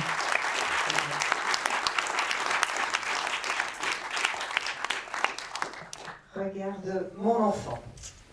Et maintenant, j'appelle Philippe Nicolet, qui va vous dire quelques mots, c'est son jour. Eh bien, je souhaite d'abord adresser mes remerciements. Vous êtes venus nombreux un samedi matin de pluie, je trouve ça formidable. Et ce qui me lie à vous, eh bien, c'est cette présence, déjà. Beaucoup d'entre vous, vous êtes prêtés au jeu du vidéoportrait. Ça me fait plaisir de voir des visages qui seront au fil des semaines et des mois sur le site et qui permettront aussi de s'exprimer longuement, car ça c'est le but. Merci à vous, Madame la maire, d'être ici. Je sais que prendre du temps pour ça, ça compte beaucoup et on vous est très très reconnaissant. J'aimerais remercier aussi chaleureusement Gilles Grain. J'aimerais qu'il se lève, vous le voyez, Gilles Grain, vous l'avez vu brièvement tout à l'heure, c'est le directeur de la Fondation Jean Monnet pour l'Europe. Et je le remercie ici parce que c'est lui qui a pris la décision que les vidéoportraits destinés jusque-là aux chercheurs, aux historiens, soient désormais destinés au tout public sur le site de Vitassummus. Donc Gilles, c'est vraiment grâce à toi, vraiment, que les choses se passent aujourd'hui. Je crois qu'il faut le dire haut et fort. J'aimerais remercier aussi Pierre Corbout, qui est notre conseiller scientifique. Pierre, où es-tu, Pierre? Voilà, il est en haut. Ah, il est en haut, Pierre, voilà, il est avec le projectionniste. Pierre, c'est notre conseiller scientifique, c'est l'homme qui nous aide en toutes circonstances pour nos films, mais également pour Vitassummus. Merci, Pierre. Et puis, évidemment, les musiciens qui sont... Voilà, j'ai du mal. Voilà, dans la salle au fond, eh bien, je les remercie très chaleureusement parce que vraiment cet art accompagne la journée. Et puis, je n'oublierai pas, évidemment, je vais oublier beaucoup de gens et c'est ce qu'on oublie toujours, tous ceux que j'aimerais remercier. Mais j'aimerais remercier le Cheikh Bentounès qui, entre deux avions, a décidé d'être avec nous. C'est formidable. Merci, merci vraiment du fond du cœur d'avoir pris le temps de venir en si peu de moments comme ça, connaissant le temps aussi qui est si précieux, tellement demandé partout sur la planète. C'est vraiment un plaisir. Et puis encore un remerciement. Et ces valeurs de paix, ces valeurs d'amour, je dois dire, m'habitent profondément. Et je dois dire que quand au départ, ce qui m'a motivé, c'était la question, au fond, que tout le monde se pose, qu'est-ce que je fais là sur cette planète ? Et je me suis dit qu'en allant rencontrer des gens, j'aurais peut-être l'occasion de trouver un peu une part de la connaissance qui me manque. Et je crois que c'est une des vocations essentielles de la rencontre vers autrui, de ce qui nous lie à autrui, précisément. Pour moi, c'était ça. Et d'aller aussi chercher, je dirais, avant tout, parmi ces personnes rencontrées, d'aller rencontrer ceux qui nous apportent des projets d'espoir. Il y a de ces petits mots parfois que vous disent quelqu'un, des personnes au hasard d'une discussion comme ça, et qui vous marquent à vie. Quand j'étais étudiant aux États-Unis, un homme magnifique chez qui j'habitais m'a dit un jour, comme ça par hasard, il me dit, tu sais, une maladie peut être contagieuse, mais la santé aussi. Et aujourd'hui, il y a parmi vous beaucoup de gens qui sont ces transporteurs de santé, que je remercie vraiment parce que ça m'encourage et je crois que ça encouragera des gens encore, grâce à la tradition orale que la technologie nous permet de transporter, eh bien c'est des gens que l'on pourra rencontrer. Et je termine ici en remerciant quelqu'un à qui je dois beaucoup. C'est mon cher Julien Coindet qui travaille avec moi depuis 32 ans, qui a filmé beaucoup des vidéoportraits que vous voyez, qui n'a jamais lâché la caméra, d'ailleurs pas plus que maintenant, car en cet instant, il est encore avec nous. Merci encore, vraiment, du fond du cœur.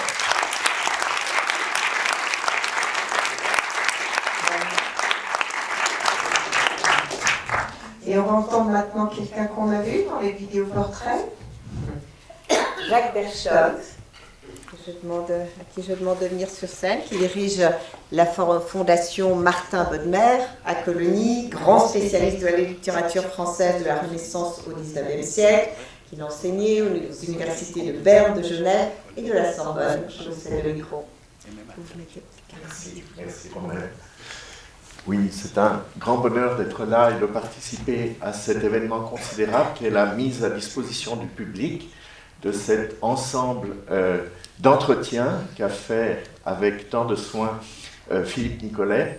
Donc, ça, c'est une communauté en soi, c'est une communauté désormais que cette juxtaposition, ce choix mis à disposition d'entretiens avec autant de parcours qui sont des singularités, et des singularités souvent très intimes. Philippe Nicolet prend le temps. C'est le temps long qui a presque disparu de notre horizon et malheureusement en particulier chez nos enfants, où retenir l'attention plus de 30 secondes, ceux qui enseignons en savant quelque chose devient un peu difficile.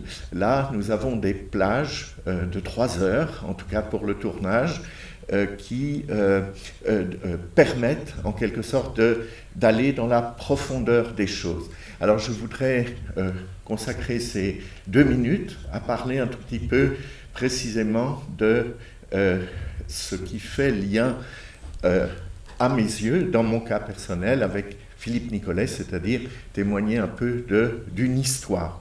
Il n'y a pas de communauté sans histoire, il n'y a pas une simple juxtaposition de vidéos, il y a autant de parcours singuliers qui retracent chacun un itinéraire, des origines, et c'est quelque chose qui me semble frappant dans la continuité de l'œuvre de Philippe Nicolet. Je m'explique, j'ai fait sa connaissance chez un ami commun qui nous a permis de voir L'Aube des chrétientés, un documentaire exceptionnel qu'on a eu l'occasion de projeter à la fin d'un colloque qu'on a fait avec l'Université de Genève, et son directeur est dans la salle, Gérald Dandiran.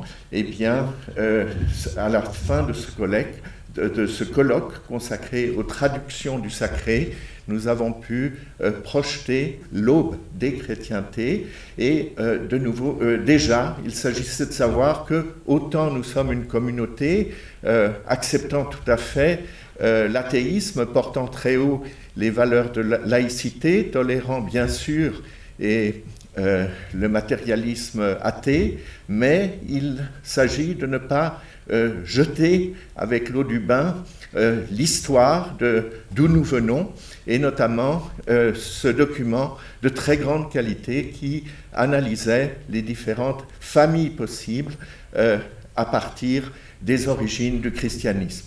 Deuxième expérience, ça a été cette fois l'épopée des cygnes. Vous savez que la première de ce documentaire a été donnée ici à Genève, dans ce lieu même, le cinéma Empire. Et là, de nouveau, il s'agissait des origines de l'écriture. Donc, je vois 2 axes très forts dans la vocation de l'œuvre de Philippe Nicolet, c'est-à-dire tenir compte de l'origine, prendre en considération un passé, une histoire, des éléments qui nous constituent aujourd'hui dans la synchronie, ne pas négliger la prise en considération de la chronologie et de la diachronie. Dans ce cas-là, il s'agissait de montrer que, de façon assez mystérieuse, l'écriture était apparue à différents lieux sur la planète, que ce soit le cunéiforme en Mésopotamie ou les hiéroglyphes en Égypte, etc. Donc là aussi, je vous signale que ce film, alors que la Fondation Bodmer est fermée pour travaux maintenant, vous aurez l'occasion de le revoir début septembre, sous l'égide de l'Institut national genevois, rue Bartholoni, c'est juste à côté. Donc surveillez l'agenda, je m'entretiendrai avec Philippe Nicolet à propos de ce film. Et puis dernier élément, je passe très vite parce que ça a été évoqué, sous l'égide du cheikh Bentounès et avec un discours inaugural de Madame Kitsos, nous avons fait cette très belle journée à l'Organisation des Nations Unies, Vivre ensemble en paix, où là également a été, comme il a été déjà dit, insisté sur l'importance de l'éducation. Il faut lire la pensée des meilleurs esprits du passé pour nourrir la qualité de la réflexion du présent. Donc encore 2 phrases. Je voudrais rapprocher un tout petit peu ce que construit Philippe Nicolet du passage de ce qui est chez Dante, dans le Purgatoire, l'idée de cortège et de procession, garder les théologiens du catholicisme dans leur diversité, mais c'est un cortège avec le péril, au fond, que chacun vienne à la suite les uns des autres. Et au paradis, au contraire, c'est une chorale, c'est un chorus, tout le monde se regarde en cercle et échange des idées. Et c'est ce qu'a repris Martin Bodmer comme principe de sa collection. Cette chorale mystique réapparaît tout à la fin du Faust de Goethe, et Martin Bodmer le prend comme principe même de sa collection de livres de toutes les époques et de toutes les cultures.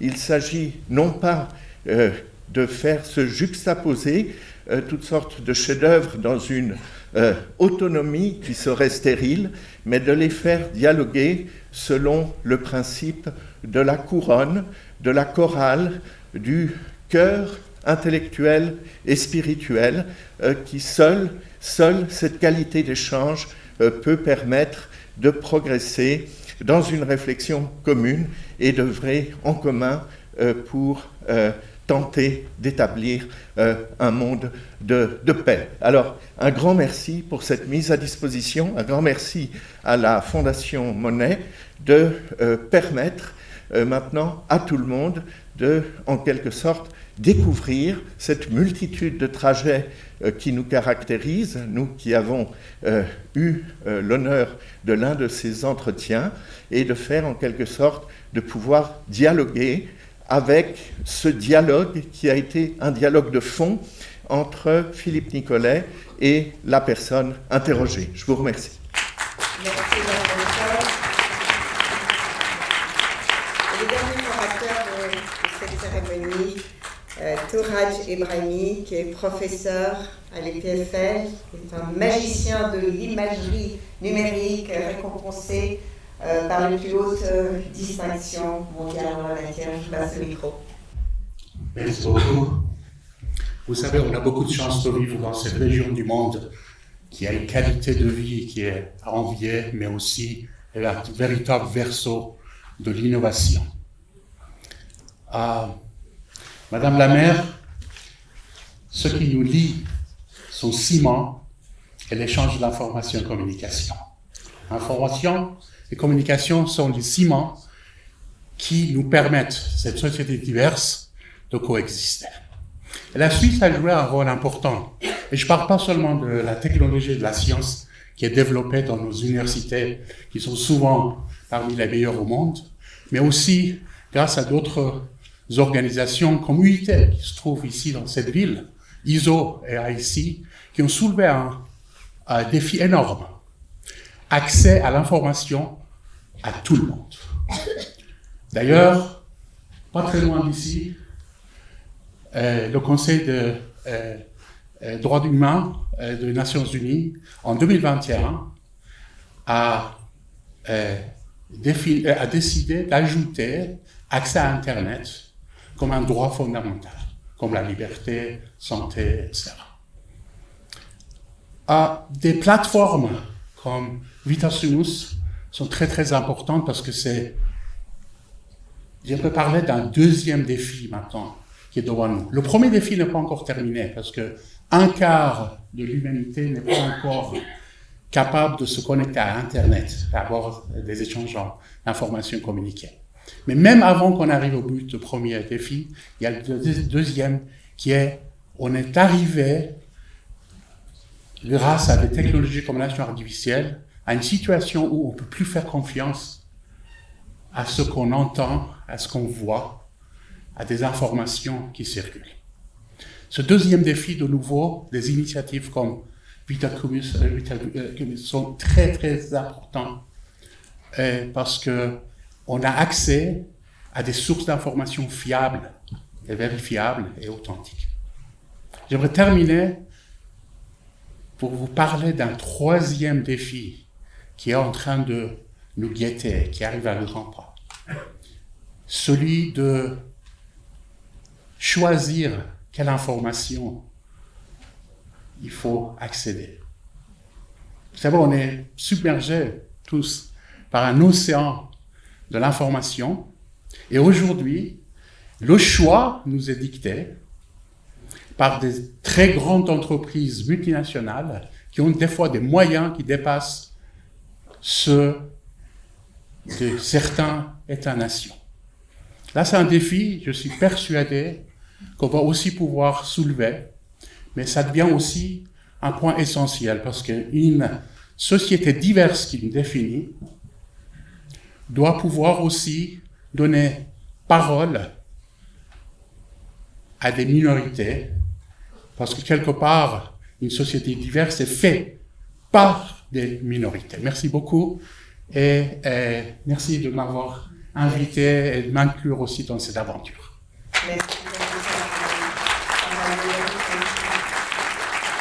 Voilà, au terme de cette cérémonie, on va encore voir une série, la dernière série de projections parmi toutes ces, je vous ai dit, 350 vidéoportraits qu'on va pouvoir découvrir dès demain, peut-être même dès aujourd'hui, Philippe. Et chaque semaine, une nouvelle vidéo sera mise sur ce site. Alors, je vous encourage bien sûr à aller les voir. Une série de projections et puis un nouveau morceau, le dernier morceau interprété par Pascal Griner-Lee qui s'appellera Valse pour loup. Voilà.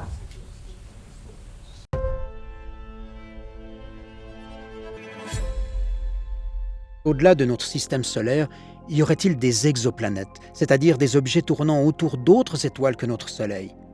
Comme la plupart des astrophysiciens contemporains, Michel Mayor en était convaincu. Il s'est résolu d'en apporter la preuve et a ainsi découvert en 1995 la première planète extrasolaire de l'histoire. C'est une géante gazeuse qui orbite autour de l'étoile Pégase 51. Voir des planètes autour d'autres étoiles est encore aujourd'hui quelque chose d'extraordinairement difficile. Il y a des instruments qui sont construits pour ça, mais ça reste extraordinairement difficile. D'où la nécessité de développer des techniques indirectes, et donc celles auxquelles on s'est attaché, c'est simplement ce phénomène. Vous avez un mouvement à deux corps, par exemple, pour prendre le cas le plus simple, une étoile, une planète, la planète tourne, mais l'étoile tourne autour du centre de gravité du système aussi, mais évidemment très très peu. Donc tout le problème voulait qu'on cherche à mesurer les variations de vitesse des étoiles et éventuellement découvrir des objets qui se rapprochent de nous, qui s'éloignent de nous, qui se rapprochent de nous d'une manière périodique. Et après quelques calculs, on en déduit la période, la forme de l'orbite, la masse de la planète. Le fait d'avoir découvert cet objet de très courte période induisait immédiatement des idées. On dit, il y a la probabilité, une bonne probabilité, que de temps en temps, la planète passe entre l'étoile et l'observateur. Et donc, dès ce moment-là, on attend une sorte d'éclipse. On parle de transit planétaire, une baisse de la luminosité de l'étoile périodique. Et ça nous donne immédiatement accès au diamètre de la planète, puisque, évidemment, plus la planète est grosse, plus elle va cacher une partie importante de l'étoile, et donc on a immédiatement le rapport de dimension de la planète par rapport à l'étoile. J'ai eu un grand soutien, je suis tombée avec des professeurs extraordinaires comme professeur Mayor et professeur Meder, qui ont été, c'était juste à l'époque, donc là, en physique, pour faire de l'astronomie, on fait une licence en physique, mais en général on fait un diplôme ou un doctorat, et on termine, c'est la fin de son travail à l'observatoire. Daria Robinson, vous êtes connue dans le monde spatial et à ce titre, par exemple, vous avez assisté à des lancements de fusées nombreux, mais parmi ces lancements, il y avait notamment votre époux qui détient d'ailleurs l'un des records de longévité dans l'espace en tant qu'Américain. Vous êtes mère d'ailleurs de cet enfant qui voyait son père partir dans l'espace. À ce moment-là, il y avait un système comme Skype, en fait, Voice over IP, hein, où en fait, eux, ils pouvaient nous appeler n'importe quand. Et donc son quatrième vol, qui était un vol de 7 mois sur la station spatiale. Ça, c'est en 2006, là. Ça, c'était 2006-2007. Nous, on ne pouvait pas l'appeler, mais lui, il pouvait nous appeler quand il voulait. Et donc, j'avais acheté à Nicolas, notre fils, un petit téléphone. J'ai dit, voilà, comme ça, papa peut t'appeler, et puis il ne faut pas louper son appel quand il appelle, parce qu'on ne sait pas quand il pourra rappeler.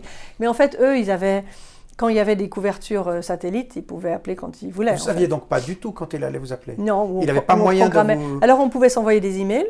Bon, il y avait il fallait faire attention de ne pas envoyer des messages qui pouvaient psychologiquement les affecter. Et puis il ne fallait pas, par exemple, annoncer la mort de quelqu'un. Donc il y avait des restrictions. Et donc les médecins, donc les fameux médecins, faisaient un peu le triage. Donc s'ils nous faisaient confiance, ils ne se souciaient pas parce qu'ils savaient qu'on n'allait pas faire des bêtises. Mais c'était quand même leur job de s'assurer que la santé mentale et psychique des astronautes ne soit pas impactée par ces échanges. Quelle était la fréquence des mails qu'ils vous envoyaient? Tous les jours. Tous les jours. Oui, et puis on essayait de se parler tous les jours. Et une des choses magnifiques, c'est que Michael appelait Nicolas tous les soirs pour lui lire une histoire. Combien de papas vous connaissez font ça? Il n'y en a pas tellement quelque part. Donc il arrivait quand même, depuis l'espace, tous les soirs, à appeler pour lire à Nicolas. Alors Nicolas, à 6 ans, 7 ans, il n'avait pas toujours envie de parler à papa, mais n'empêche, Michael faisait vraiment l'effort de maintenir cette relation. Et puis moi, j'ai demandé de pouvoir aller en Suisse parce que j'avais envie d'être auprès de mes amis en Europe et ma famille. Et donc je suis arrivée avec Nicolas pour cette période, et puis il est allé à l'école suisse, et il est arrivé, il avait 6 ans, donc il a commencé... en 2e année, enfin, je ne sais plus comment c'est de nos jours, mais... Et pour lui, donc, c'était normal d'être fils d'astronaute, il avait toujours connu ça, donc il ne le voyait pas comme quelque chose de spécial. Mais est-ce que ses petits copains lui faisaient sentir que c'était quand même quelque chose d'extraordinaire? Alors, évidemment, on est arrivé dans l'école primaire à Chêne-Bougerie, et puis ça a été... assez inhabituel, d'abord parce qu'il fallait qu'on lui permette d'avoir son téléphone. Donc pourquoi ce petit garçon de 6-7 ans a un téléphone? Et donc ils ont fait une exception. Donc la mairie et le département de l'instruction publique ont fait une exception pour nous. Et puis on a eu de la chance d'avoir un professeur extraordinaire, un de ses maîtres qui était là en suppléant, qui s'appelait Monsieur Monod, qui a vraiment su bénéficier de ce moment. Et puis lui et moi, on s'est dit comment est-ce qu'on pourrait en fait faire participer toute l'école à cette aventure. Et moi, je suis re-rentrée un peu dans mon rôle vulgarisation, faire partager l'éducation de l'espace, etc. Et avec un copain qui, lui, avait été candidat astronaute suisse pour cette sélection de 92 à l'Agence spatiale européenne, qui est actuellement vice-recteur de l'Université de Genève. Comment il s'appelle? Stéphane Berthet. Et Stéphane et moi, on a souvent fait des conférences ensemble et des choses comme ça. On s'est dit, OK, ensemble, on va en fait préparer tout un programme pour l'école. Donc, il y avait 100 étudiants, 100 élèves, il y avait une par classe. On va leur passer une journée à leur faire des présentations sur les différents trucs de l'espace. En préparation, toute l'école a fait un concours de dessin. On a fait sélectionner par les classes le meilleur dessin de la classe. Et puis ensuite, j'ai scanné tous les dessins, je les ai envoyés à Michael. Et puis Michael devait choisir le gagnant. Et puis on avait organisé, ça c'était un des trucs, c'était un grand avantage d'avoir travaillé dans le spatial toutes ces années avant, c'est que je connaissais très bien le système, je savais très bien comment en fait faire profiter le système et profiter du système. Et donc la NASA cherchait des choses pour entertain, pour distraire les astronautes, pour leur soutien psychologique. Et aussi tout ce qui était éducatif, ça faisait partie du programme qu'on pouvait mettre en place. Donc j'ai dit, voilà, moi j'aimerais organiser une vidéoconférence en direct avec la station pour l'école. Et puis c'est ce qui s'est passé, on a commencé, puis je crois qu'on a eu plus d'1 heure de conversation, et tous les enfants, donc évidemment il a fait comme l'école des fans, il a dit, il n'y a pas de gagnant, vous êtes tous gagnants, et puis c'était très chou de voir tous ces enfants. Et c'est clair qu'à ce moment-là, Nicolas s'est senti un peu... il a réalisé qu'il était quand même un élément extérieur. Et encore aujourd'hui, quand je vois même des parents des copains d'école de l'époque me disent « Ah oui, vous étiez la maman de Nicolas, oh, ça a été tellement extraordinaire pour notre enfant de faire ce moment dans l'espace, etc. » C'était très chou. L'ESA, l'Agence spatiale européenne, auteur de la mission Rosetta, a réussi une prouesse technologique avec le premier atterrissage de l'histoire sur une comète au terme d'un périple de 10 ans. L'exploit est célébré partout sur la planète, notamment dans les universités comme ici à Berne, où les premiers clichés s'affichent sur grand écran. Jean-Luc Josset, un des concepteurs des caméras embarquées, ne cache pas son émotion.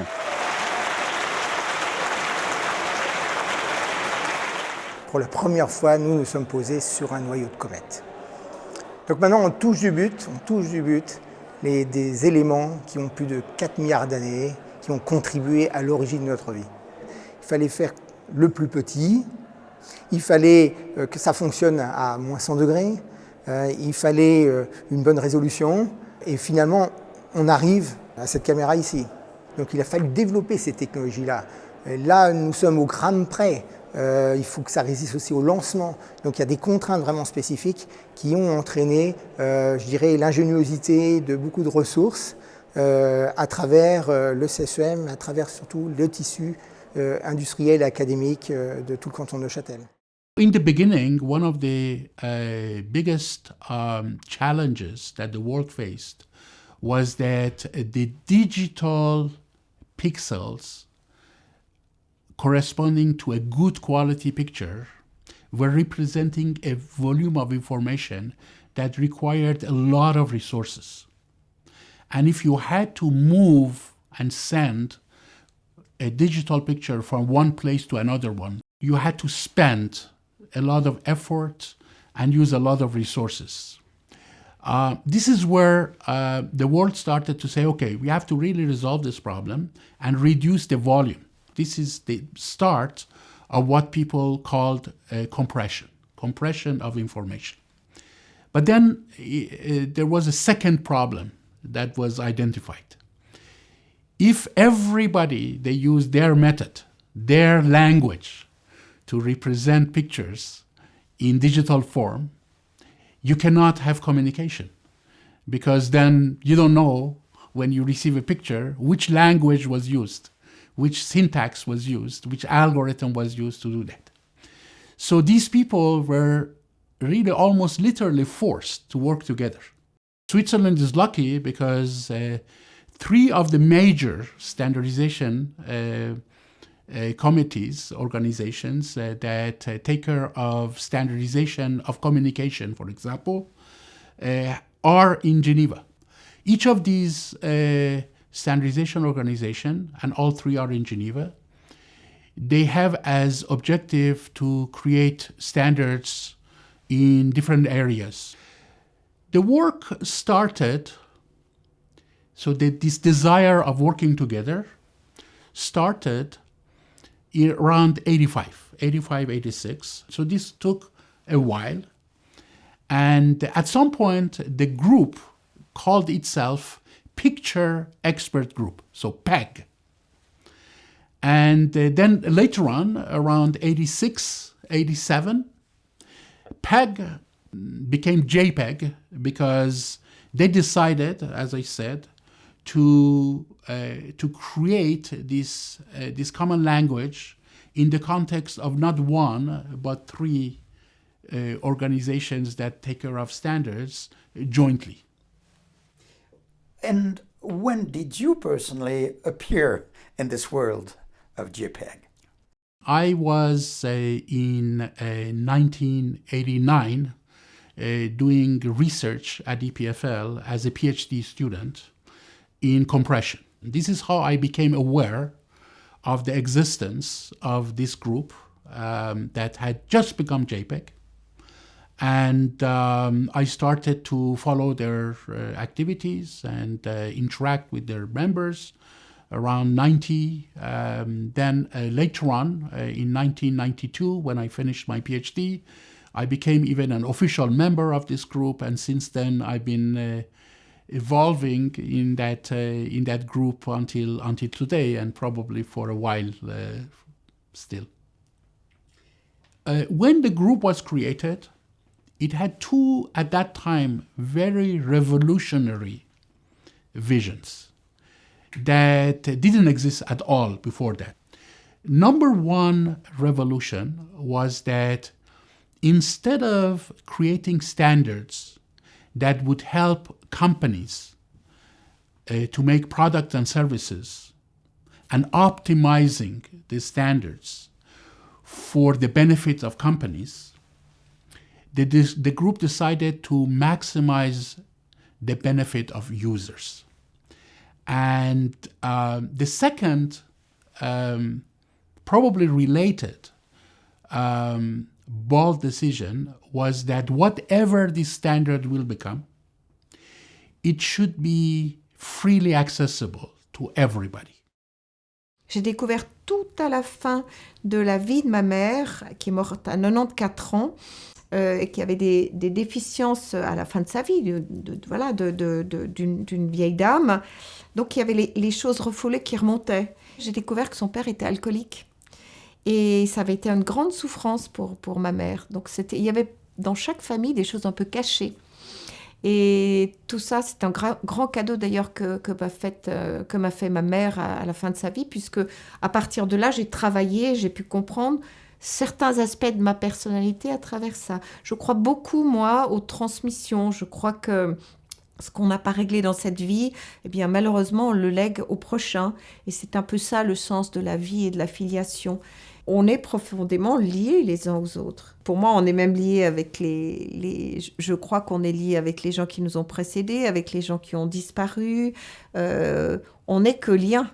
Donc, tout ça est illusoire de penser qu'il y a des races supérieures, qu'il y a des causes supérieures, qu'il y a des guerres justes ou pas justes. Non, c'est pas comme ça que ça fonctionne. Il faut que ce lien, qui est constitutif de notre essence même, il faut qu'on soit bien conscient que des liens nous unissent en permanence à d'autres. Je vais encore citer quelqu'un que j'aime beaucoup, c'est Hannah Arendt, qui a dit « La mort de l'empathie humaine est le premier signe et le signe le plus révélateur d'une culture qui est en train de sombrer dans la barbarie. » Et j'ai très peur aujourd'hui de cette mort de l'empathie, ou peut-être plus encore de cette empathie à plusieurs vitesses. Et je trouve qu'il faut aujourd'hui que chacun d'entre nous dise non, pas comme ça. Non, il y a des valeurs importantes à défendre qui sont des valeurs, le droit international. Si on ne peut plus aujourd'hui avoir un droit international qui régule les contacts entre les nations, c'est ce qu'on a trouvé après l'horreur de la Deuxième Guerre mondiale pour qu'on vive un peu mieux. Une nouvelle solidarité pour lutter contre cette violence qui s'immisce jusque dans nos maisons. Nous sommes des citoyens du monde, nous sommes préoccupés par cela. Que se développe ce que j'appelle une idéologie de la solidarité, plutôt qu'une idéologie de compétition. Mais ça, c'est mon rêve. Mais vous savez, on a coutume de dire, quand on rêve tout seul, ce n'est qu'un rêve. Mais quand on rêve à plusieurs, c'est déjà le début de la réalité.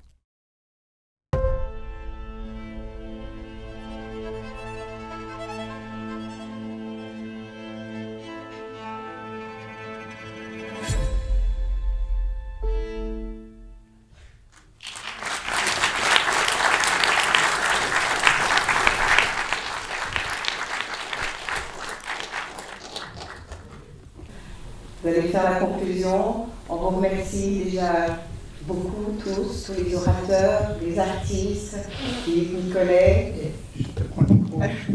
Merci à vous faire maître de cérémonie et vous avez pu l'entendre, une personne de grande valeur. Grand merci à toi d'avoir pris le temps.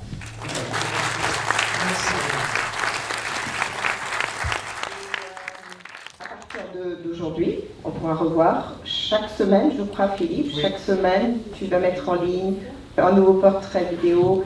Il y en a 350 depuis 1979. Merci de votre présence et à vous la fin en musique. La conclusion. Merci. On va finir par une petite valse, une valse avec nous.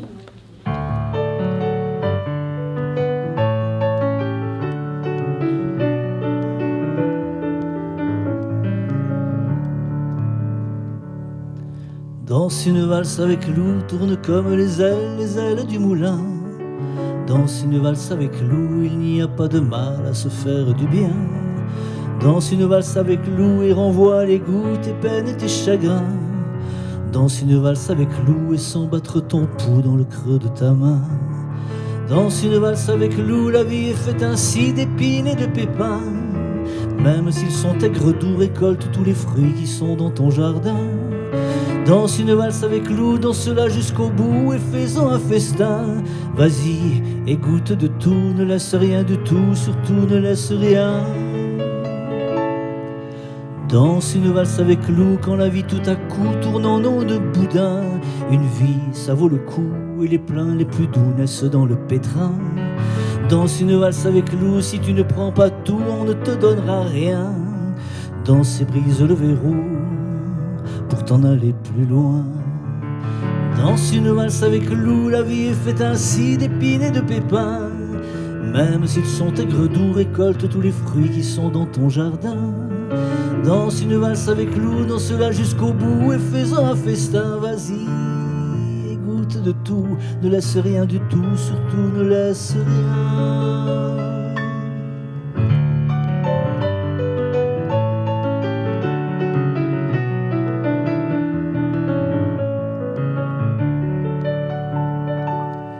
Danse une valse avec loup, tourne comme les ailes du moulin. Danse une valse avec loup, il n'y a pas de mal à se faire du bien. Danse ta vie au malou, danse-la jusqu'au bout et ne regrette rien.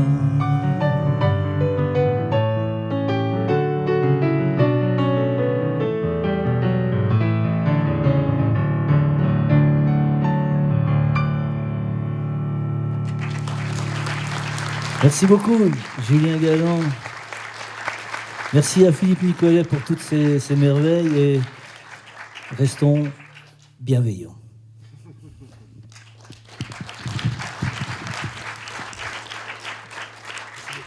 Si vous souhaitez voir d'autres vidéoportraits, consultez le site Vitassumus qui met en ligne régulièrement nos interviews filmées réalisées à partir de 1978.